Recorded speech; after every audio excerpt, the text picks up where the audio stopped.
ang problema niyan, we have this debate that government exempted from putting up structures along fault lines. Nagtataka ako, if it's a fault line, if the property is private and it can kill persons, how come gobyerno na building cannot kill persons? If that's the logic. Kasi na-exempt eh. But it sits on about a few meters, it's a ridge actually. It's not, it's almost a crevasse actually. Pag ganon. Malalim eh. Sabi ng mga engineers, mga ilang movements pa to, mahuhulog na to. And I will not risk. Something happens if I complete it, ganon, ragtag structure, tapos may event doon, may nangamatay, tapos ako ang sisihin. Wag sa akin. It would not be fair. Pero yan talaga ang nagsasayang, nagbabayad tayo na wala. Million. And yet, these people are complaining about mga ganun. Yung garbage bins, I assure you, it's an international company. It's known as Schaefer. It builds everything from trucks. Kasi yung bins na yan, hindi naman kukutin niya ng ganun sa baba eh. There's a fork and it lifts the bins and tatapon niya, tapos ibabalik niya. Ganon yan. Plus we have the first landfill. Kung makita mo, talagang maganda. And it cost us millions. Land bank. Pero sa aking panahon, I borrowed money from land bank. Kayo ko kailangan bayaran eh. Kasi pag hindi ko bayaran yung land bank, hindi na ako makakautang. Now, if I rely on the income of the city to build all of these things, I cannot because limitado. Kumbaga, ang kita ko, madala ko doon sa disposable income ko, ganun lang. Di magsabi yung mga anak ko, magbili tayo ng, let's buy a car, or a refrigerator, or a household appliance. Then I have to go to the lending institutions or buy it in mortgage it. Ngayon, kung hindi ko bayaran lang bank, hindi ako makahiram ng pera. So, binabayaran ko yung land bank and have a good credit. So, pinapautang ako. Sabi nila yung park. Early on, sabi ni Nograles, it's wallowing in corruption. So, what did I do? I went on leave, asked the ombudsman, asked the court to conduct an audit. Sabi ko, sige. Papalayo ako. So, for 1 month, remember? Yes. I took a leave of absence for 1 month. To allow the investigators to go in and investigate. And to investigate the government workers. Unhampered, unmolested. Para walang masabi. Pagkalabas ng COA.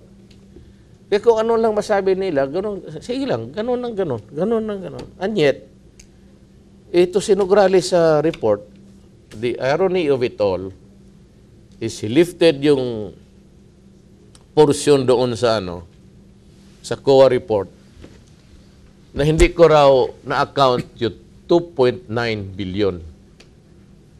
Sabi ko sa COA, ano yung yawa? Sorry. Ano yan?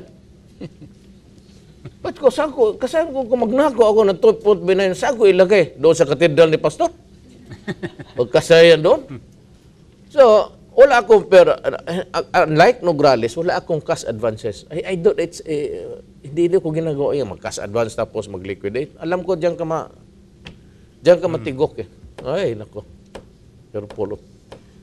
So sabi na, yung accounts ko, yung accounting ko, yung libro ko sa accounting, ganun din sa kanya. If you access doon sa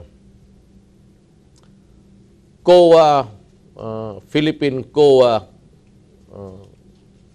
mayroon dito.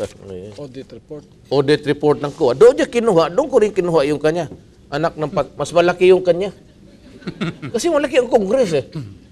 And he will have to account also the equipments that were bought so many. Ako, Davao City was created by virtue of Commonwealth Act 51.